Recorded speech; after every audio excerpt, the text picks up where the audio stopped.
Só um instante. Pode começar, por favor. Boa noite, Guilherme. Boa noite, todos os membros da Itaex e potenciais patrocinadores. Eu sou o Rafael, sou da T29. Boa noite, sou o Pedro Henrique, também da T29. E agora nós vamos apresentar a nossa iniciativa. A iniciativa que faz carros de corrida modelo elétrico. Nós competimos na Fórmula SAI. É basicamente uma competição que une diversas faculdades, cada um faz um carro de fórmula, que atende um regulamento. E aí as faculdades competem entre si para ver qual é o melhor projeto. E nós fomos, inclusive, bicampeões da prova de apresentação. Nós temos como mentor o Chumsky, que ele é integrante da Itaex. Ele é autor de um projeto muito complexo e muito bonito de engenharia, que é um carro movido a energia solar, que inclusive está exposto lá no Museu Aeroespacial Brasileiro. E também temos como orientador o Eguchi, que ajuda bastante a gente na parte elétrica e na integração com o CCM, já que ele é o coordenador do CCM. E eu sou o capitão da equipe. Vamos lá. Nossa iniciativa é dividida em subsistemas: estruturas, a parte de chassi, freios, suspensão e direção, carenagem, que mexe com a parte de aerodinâmica, low voltage, high voltage, transmissão e administração. Nesses subsistemas, os membros adquirem tanto conhecimento técnico e científico dessa área em que eles escolheram, tanto a parte prática. Então, diversas vezes eles vão na oficina, aprendem como funcionam as coisas, inclusive fazem a manufatura das peças do novo carro.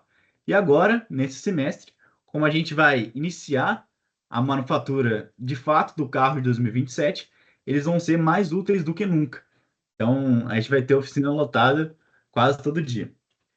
Quanto à história recente de quem é o Fórmula e o que o Fórmula está fazendo no H8, tivemos a grande felicidade de, no início do ano, termos atingido um recorde histórico de 40 inscritos e 19 admitidos no nosso processo seletivo interno. Inclusive, todos admitidos representados aí, como vocês podem ver no slide. Também a equipe participou de alguns eventos muito importantes, como a apresentação no Science Days, aqui na esquerda, que foi um momento muito importante de troca com a comunidade, o pessoal perguntar como é que funciona, se interessar, ver o nosso projeto, poder tirar foto e fazer parte também desse projeto. Então, foi um momento muito interessante de divulgação nosso. E em âmbito mais interno, fizemos uma visita à Dassault Systems, para conhecer do outro lado uma empresa que nos auxilia nos nossos projetos há vários anos. E eu acredito que tenham sido ambos os eventos muito proveitosos. Além disso, talvez nosso ápice desse ano tenha sido a participação na competição da Fórmula SAI 2026. Pela primeira vez, não em Piracicaba, mas sim em Tatuí, no centro de testes da Ford. Foi um momento que nós participamos diferente de forma diferente do ano passado. Até então, a gente levava o nosso modelo para participar, mas esse ano, nosso projeto, decidimos dar um passo para trás para executar dois passos para frente. Então, dessa vez, em virtude da necessidade de aprender mais sobre o modelo elétrico, que é o modelo que a gente está fazendo faz muito pouco tempo, decidimos não levar o nosso modelo desse ano para que ele possa ser apresentado em 2027 com muito mais melhorias. Então, esse ano fomos apenas como membros observadores para conversar com outras equipes, conversar com as empresas, ver o que funciona, o que não funciona. E tivemos grande proveito, em especial com a Dell Racing, que é a equipe com quem estávamos dividindo a chácara, que nos passou vários bizus, várias dicas de várias provas que eles vão muito bem, inclusive as provas estáticas. Também, agora há pouco, fizemos a nossa tradicionalíssima escolha de pilotos no kart, que além de ser um momento intrinsecamente muito divertido, o pessoal naturalmente do Fórmula gosta muito de velocidade, gosta dessa competição toda, do vento na cara, também é um momento de gerar união da equipe. Muito mais do que a gente pode gerar dentro das paredes do H8, do ITA, ou até mesmo debaixo da nossa oficina, né? Além disso, também agora durante as férias, conseguimos mobilizar vários membros para ficarem aqui algum tempo, alguns ficaram inclusive o mês inteiro, para que a gente pudesse acelerar esse projeto atual. E sobre isso, acredito que um fator que poucas iniciativas, se não nenhuma, conseguiu fazer no H8, que o Fórmula fez, foi reunir todos os diretores durante as férias inteiras, para que a gente pudesse, de fato, fazer uma engenharia de sistemas aí, né? Uma integração de diferentes subsistemas complexos, para que eles pudessem conversar melhor no nosso projeto final. Então, foi um período extremamente focado no projeto que gerou, naturalmente, uma grande evolução. Nesse período, também fizemos vários testes no carro, para que a gente pudesse retirar várias informações do nosso projeto anterior, que não obteve seu máximo desempenho, e com essas informações aplicar no nosso projeto de 2027. E agora falando sobre as principais conquistas, nós tivemos a grande felicidade de bater o recorde de velocidade com esse carro. Então a gente chegou em 49,2 km por hora. E para mim esse foi um dia tão emocionante quanto o dia em que o carro andou pela primeira vez. Foi um momento muito especial para toda a equipe. A gente conseguir finalmente atingir uma velocidade satisfatória com o nosso protótipo. E além disso, nos testes que a gente fez durante as férias, o nosso carro conseguiu superar praticamente todas, se não todas, as subidas mais íngremes do DCTA. E isso mostrou que o nosso carro, além de ter bastante torque, ele tinha uma velocidade final boa. Isso mostrou que o projeto foi muito bem feito. A gente tem muito a tirar de coisas boas do projeto atual para fazer um novo projeto. E tem os efeitos dele. Então a gente vai fazer um novo projeto com o melhor dos dois mundos. Vai fazer um projeto realmente para otimizar tudo.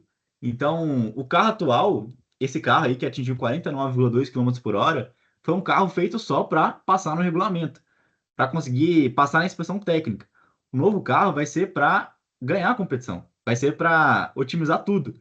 E que se com o nosso carro feito só para passar na inspeção já tem resultados bons, imagina com um carro feito para otimizar.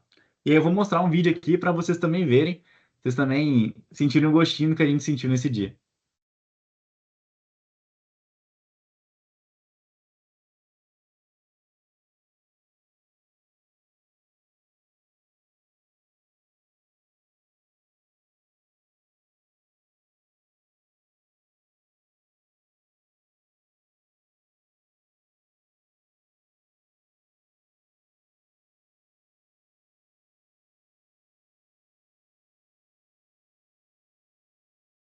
E agora, outras conquistas, a gente está quase finalizando o CAD do novo carro, então falta muito pouco. Eu diria que em menos de um mês a gente já começa a manufatura. E aí tá a foto do nosso CAD. E para além da foto em si, é, algo que eu gostaria de destacar é a evolução dos nossos diretores na habilidade de projeto. Por exemplo, o diretor de suspensão e direção. No ano passado eu pedi para ele fazer os hard points do novo carro, que basicamente são os pontos de fixação da suspensão. Ele demorou em torno de 3 meses para poder fazer achar os hard points e mandar para mim. E nas férias, como ele teve que fazer esse processo várias e várias vezes, atualmente em uma semana ele já consegue achar os hard points. Então, o diretor de suspensão já está muito craque nessa parte. O diretor de estruturas consegue adaptar o carro de forma muito rápida. Então, mesmo que algumas coisas ainda faltam definir no nosso carro, por exemplo, a gente ainda está indo atrás de outro motor, ver se a gente não consegue um motor melhor, por patrocínio. Mesmo que a gente ainda tenha umas coisas para definir, a habilidade dos nossos diretores de mudar isso de forma muito rápida faz com que a gente consiga terminar esse projeto muito rápido. Então, eu estimo que em menos de um mês a gente já comece de fato a manufatura. E na manufatura, vai ser a parte mais divertida para todo mundo, né? Realmente construir um novo carro. E os bichos, eles vão ter mais essa dinâmica, assim, de estar lá na oficina, de aprender algo que eles não aprendem no ITA, né? Então, no ITA tem a parte, né, do Gagá e tal, mas não tem a parte tanto de prática, de oficina, de mexer em furadeira, solda, esmerilhadeira. Então, essa parte eles vão desenvolver bastante nesse segundo semestre. E agora, vamos falar sobre os principais desafios. Vamos lá, os principais desafios técnicos. Primeiro, integração de diferentes subsistemas. No início do ano, a gente estava fazendo assim: cada diretor fazia o seu projeto, fazia, né, os seus trabalhos, a gente se reunia uma vez por semana, fazia uma reunião para ver como é que estava a evolução de cada um. Só que a gente viu que esse modelo parava de funcionar quando as coisas começavam a se integrar. Quando a gente começou a fazer o CAD, começou a colocar diferentes subsistemas ali, a gente viu que não dava para trabalhar separado. A gente tinha que trabalhar literalmente junto, no mesmo espaço físico para que as coisas funcionassem. Então, uma coisa que a gente começou a implementar nas férias e que a gente continua implementando nesse segundo semestre são as reuniões de trabalho. Então, a gente se reúne ali, a gente fica, né, no domingo, em torno de 4 a 6 horas juntos ali, e todo mundo trabalhando no projeto. Isso otimiza muitas coisas, reduz muita burocracia de a pessoa não estar disponível para responder na hora, faz com que a gente consiga avançar muito mais no nosso projeto.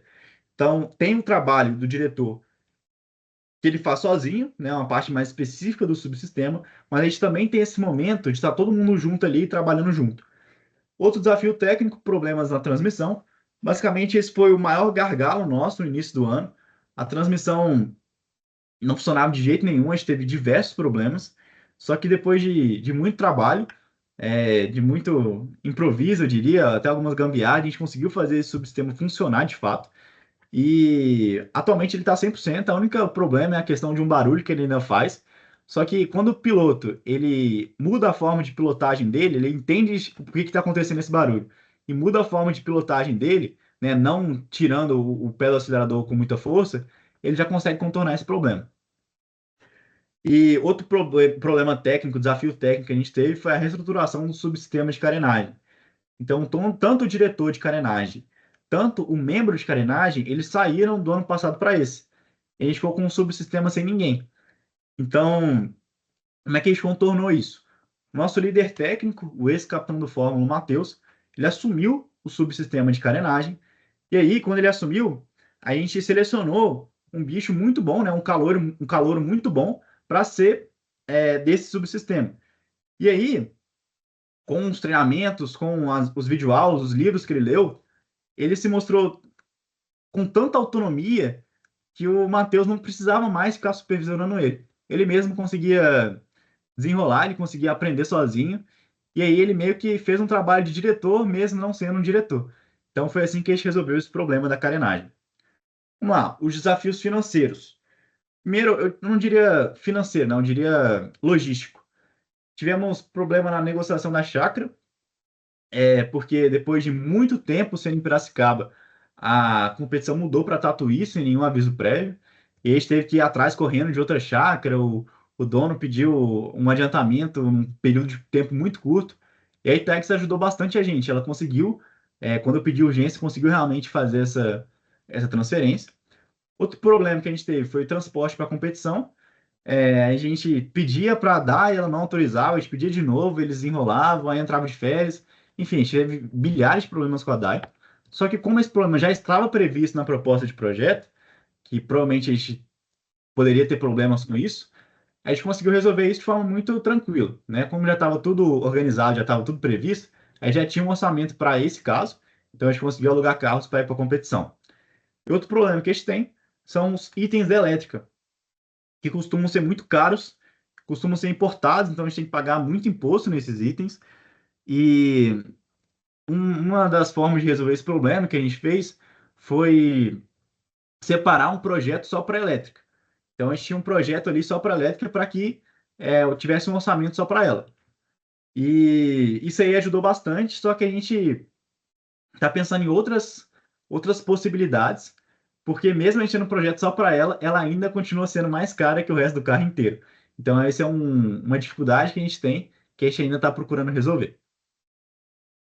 Então, daqui para frente, os nossos próximos passos até março de 2027, que é ali nosso período de previsão, é continuar o que a gente já está fazendo em quesito de testes no carro de 2025, continuar retirando o máximo de informação que a gente puder em cima dele, e até lá finalizar naturalmente o projeto do carro de 2027, iniciar a sua manufatura e atingir até 80% da sua manufatura nesse período.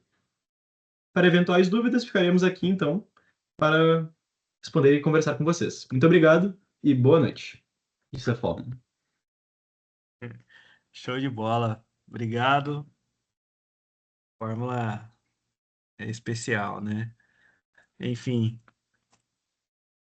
eu quero abrir aqui para perguntas, caso tenha.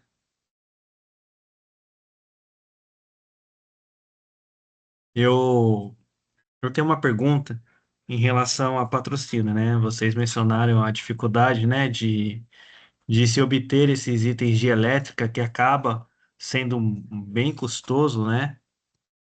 Vocês vislumbram empresas, né, que possam fornecer para vocês, né, esses equipamentos elétricos, esses itens, né, realmente para compor a parte elétrica do carro? Vocês já chegaram a entrar em contato com algum possível patrocinador ou não? Boa pergunta. Isso é justamente o que o Eguchi e o Matheus estão fazendo agora. A gente viu na competição que o nosso motor ele está um pouco atrás dos motores das outras equipes. Então a gente via equipes com 4 motores, né, um motor por roda. A gente via motores com uma potência muito maior que a nossa. E isso estava causando problemas em outros subsistemas. Então, por exemplo, na transmissão, a gente tinha que colocar uma relação muito alta para compensar uma potência baixa do motor.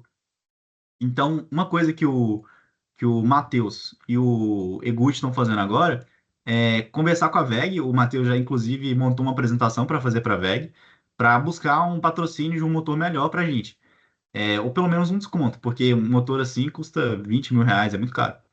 Então, um desconto ou o motor completo é basicamente isso. O Matheus tá indo atrás disso. E se a gente conseguir, é melhor dos mundos, né? A gente consegue um carro realmente muito competitivo. Show de bola, perfeito. É, acho que da minha parte é essa. Acho que não tem mais perguntas. Mais uma vez eu agradeço a vocês, né? Reforço aqui o apoio da Itaex, né? Sempre estivemos juntos, né? E permanecemos aí à disposição do Fórmula, tá? Muitíssimo obrigado pela disponibilidade e disposição aí dessa noite, tá? Muito obrigado, Guilherme. Muito obrigado a todo mundo aí. Boa noite. Certinho, Boa obrigado. Boa noite. noite. Obrigado.